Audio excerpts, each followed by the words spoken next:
नमस्कार दोस्तों, स्वागत है आपका फ्यूचर कोचिंग की ऑनलाइन क्लासेस में। मैं कुलदीप शर्मा आपका स्वागत करता हूं आज की इस महत्वपूर्ण क्लास में।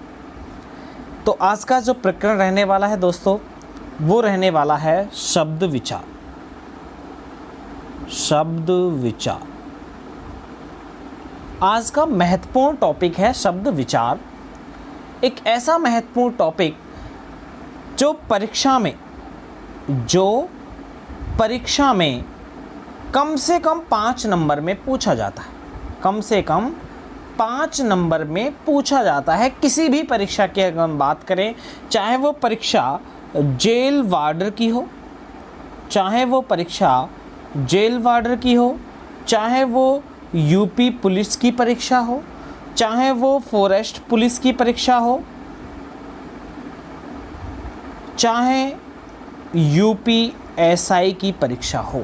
सभी परीक्षाओं में ये हमारा 5 नंबर का एक ऐसा प्रकरण है जो परीक्षा में पूछा जाता है। तो दोस्तों, आज हम इस टॉपिक को प्रारंभ करेंगे और इसके विषय में महत्वपूर्ण एवं रोचक बिंदुओं को पढ़ने वाले हैं। आप मेरे साथ जुड़ जाइए। प्रत्येक परीक्षा में जिसमें भी हिंदी ग्रामर आपकी परीक्षा में आती है, उसके लिए आपके एक एक टॉपिक को मैं तैयार कराऊंगा और इस तरह से तैयार कराऊंगा जिससे आपको परीक्षा में कोई भी समस्या उत्पन्न ना हो सके। आपको बस मेरे साथ जुड़ना है। रेगुलर वीडियो आपको मिलती रहेंगी टॉपिक वाइज, और आप इस चीज़ को अच्छी तरह से समझते रहें और अपनी कॉपी में नोट्स करते रहें। तो चलते हैं आज के प्रकरण की तरफ। उससे पहले आप मेरे चैनल को लाइक, सब्सक्राइब व शेयर अवश्य करें। तो दोस्तों, चलते हैं अपने टॉपिक की तरफ। आज का टॉपिक जैसा कि हम पहले ही बता चुके हैं, टॉपिक का नाम है शब्द विचार। टॉपिक का नाम है शब्द विचार। दोस्तों, बहुत ही इंटरेस्टेड टॉपिक है आपका शब्द विचार। शब्द विचार पढ़ने से पहले आप जैसा कि इस टॉपिक में नाम से ही समझ चुके होंगे कि यहाँ हम शब्द विचार पढ़ रहे हैं, यानी कि हम जो विचार करने वाले हैं वो शब्द के ऊपर करने वाले हैं। तो दोस्तों, यहीं पर हम पहले एक छोटी सी चीज़ को समझते हैं।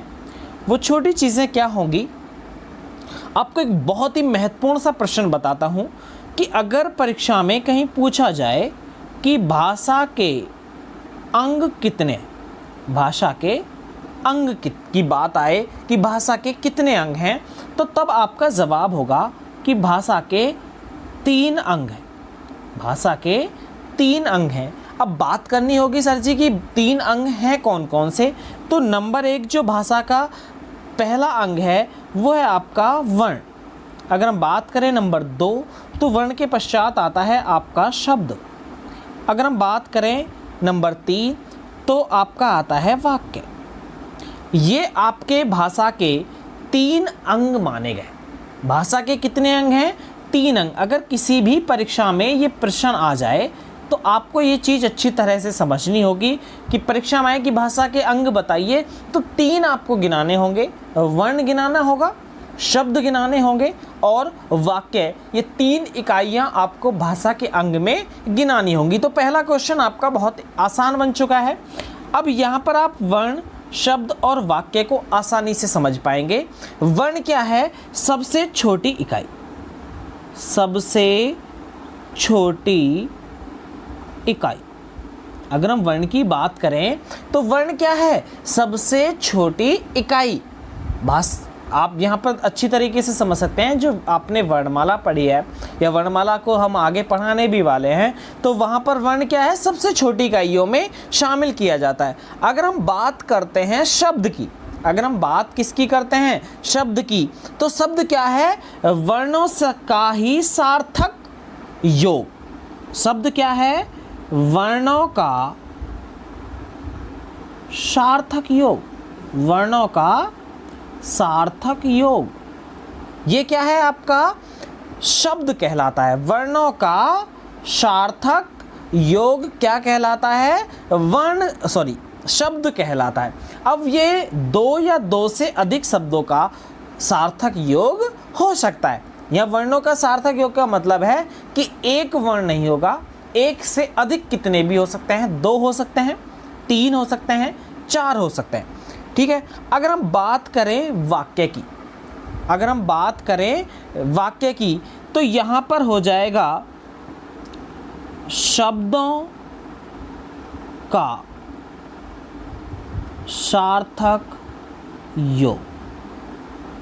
शब्दों का सार्थक योग।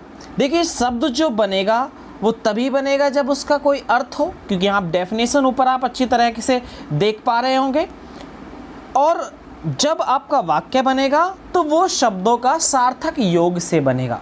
शब्दों के सार्थक योग से जब आप शब्दों को लें और उन्हें इस तरीके से सार्थक क्रम में लगाएं जिससे कोई भावार्थ मालूम हो, तो वो आपका वाक्य कहलाता है। तो यहाँ तक कि 3 चीज़ें आपको बताई हैं कि भाषा के अंग कितने हैं। आपको याद रखना है कि भाषा के कितने अंग हैं, 3 अंग हैं। अगर बात आए कि वर्ण, तो सबसे छोटी इकाइयों में गिना जाता है। शब्द की डेफिनेशन आपसे पूछी गई है UPSSC में, तो वर्णों का सार्थक योग आप बताएंगे। अगर वाक्य की बात करें तो शब्दों का सार्थक योग आपका वाक्य कहलाता है। तो दोस्तों, यहाँ तक की चीज़ें बहुत आसान हैं, समझ में भी आई होंगी। यहाँ तक की चीज़ें बिल्कुल आसान हैं, ये आपके समझ में भी आई होंगी। यहाँ तक आप नोट कर सकते हैं। आगे बढ़ते हैं, एक और मुख्य बिंदु आप समझ पाएंगे। यहाँ पर आगे का मुख्य बिंदु आप समझें। अगर हम कोई शब्द ले लेते हैं, इसे समझाने के लिए हम बता रहे हैं, जैसे कि हमने कोई शब्द ले लिया कम, ये एक हमारा शब्द है। इस शब्द का आप वर्ण विच्छेद कैसे करेंगे? इस शब्द का वर्ण विच्छेद आप कैसे करेंगे? तो वर्ण विच्छेद करेंगे आप इसका कै प्लस में, सॉरी,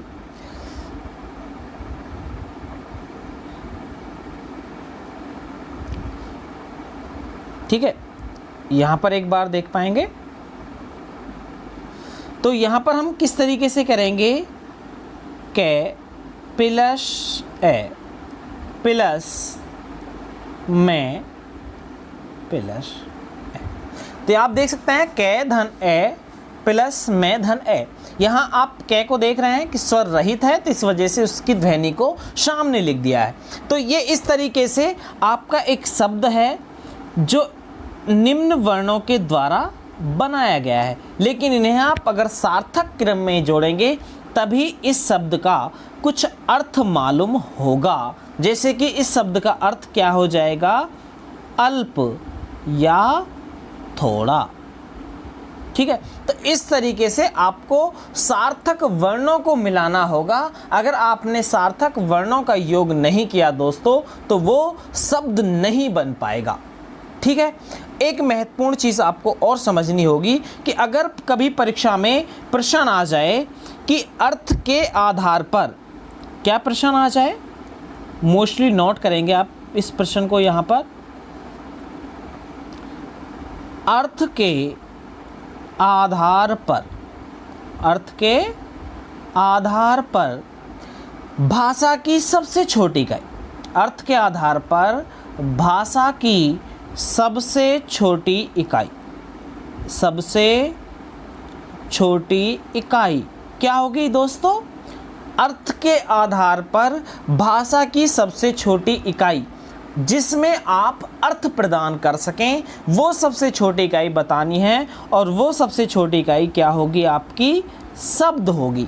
दोस्तों क्या होगी? शब्द। तो ये प्रश्न भी एक बार परीक्षा में आ चुका है कि अर्थ के आधार पर भाषा की सबसे छोटी इकाई बताइए। अर्थ के आधार पर भाषा की सबसे छोटी इकाई बताइए। तो अर्थ के आधार पर सबसे छोटी इकाई क्या होगी आपकी भाषा की?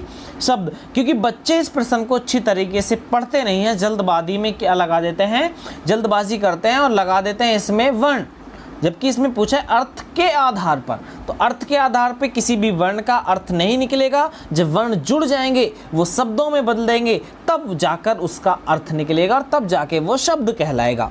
तो ये महत्वपूर्ण बात आपको समझनी थी जो मैंने आपको बताई। यहाँ पर केवल ये शब्द विचार पे चर्चा की है। आखिरकार आप शब्द विचार पढ़ रहे हैं तो आपको डेफिनेशन याद होनी चाहिए कि शब्द भी आखिरकार क्या होता है और किस तरीके से के शब्दों को हम यहाँ पर पढ़ने वाले हैं। तो यहाँ तक की चीज़ें क्लियर रही होंगी। आप नोट कर सकते हैं।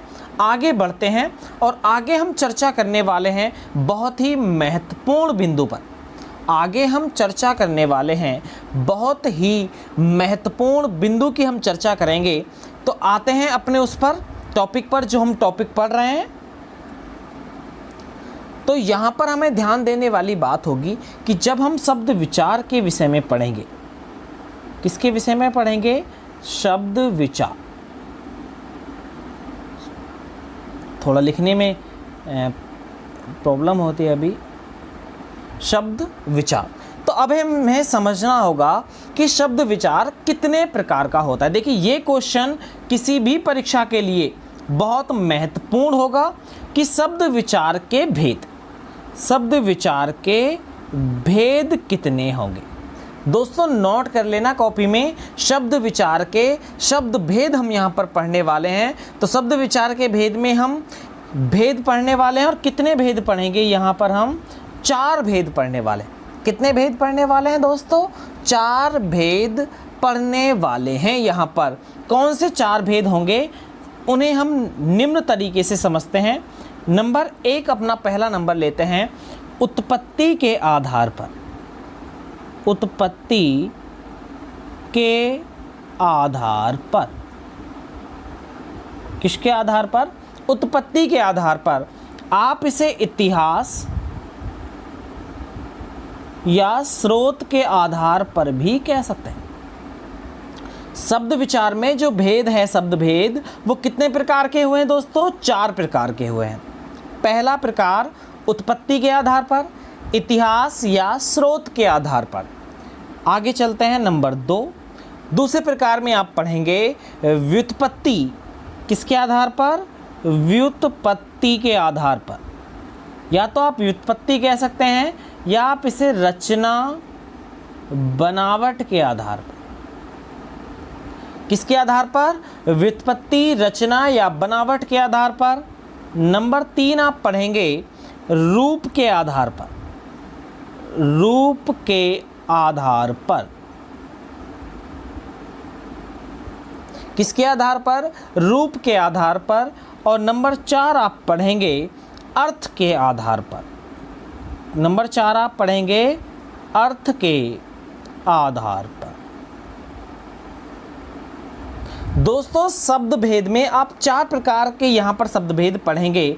और 4 प्रकार के शब्द भेद में आपने पढ़ा है कि 4 प्रकार के शब्द भेद में पहला क्या है आपका?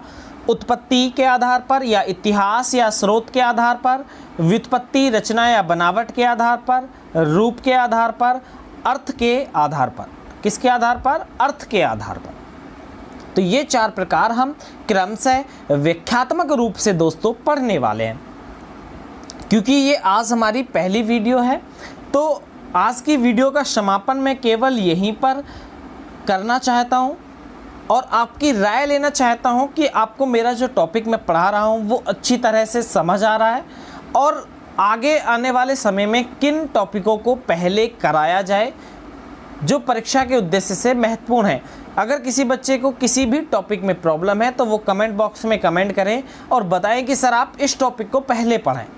ठीक है, तो एक बार अपनी राय कमेंट बॉक्स में आके अवश्य दें। और इसी वीडियो को हम कल समाप्त करेंगे इस पूरे शब्द विचार के टॉपिक के साथ।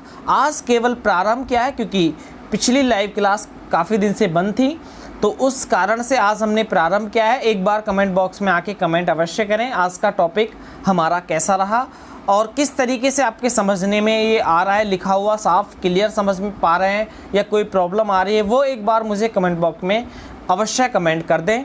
तो दोस्तों आज की वीडियो का यहीं पे समापन करते हैं। कल फिर से मिलेंगे इसी टॉपिक को संपूर्ण यानी पूर्ण करने के उद्देश्य के साथ। तब तक के लिए शुभ रात्रि।